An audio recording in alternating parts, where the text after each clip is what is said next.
হাতিপোতা গ্রাম কোথায় আমি জানি না, কিন্তু হাতিপোতা গ্রামের জমিদার বাড়ির সিংহী দরজায় একটি করুণ বিয়োগান্ত মৃত্যুর কথা আমার স্মৃতিতে জলজলে উজ্জ্বলা আজও। শরৎবাবু, আপনি ওভাবে দেবদাসকে নাও মারতে পারতেন। আপনার পারু কি দোষ করেছিল?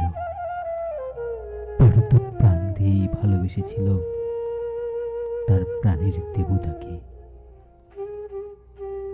শরৎবাবু, আপনি যে মহান উদ্দেশ্যে লিখেছেন আপনার অমর উপন্যাস, পেরেছেন কি সেই রক্তচক্ষু রসানল থেকে দেবপ্রেমের বাঁচাতে?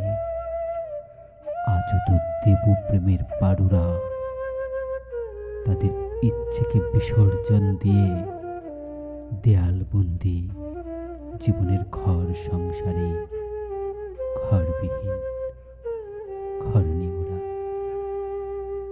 শরৎবাবু, আজ যদি আপনি বেঁচে থাকতেন তাহলে আপনাকে বিমল মিত্রের সদানন্দের মতো আপনাকে আসামির কাঠগড়ায় দাঁড় করিয়ে প্রমাণ করতাম আপনি খুনি, আপনি খুনি, আপনি খুনি। ধন্যবাদ। আবৃত্তি বিপ্লবশীল।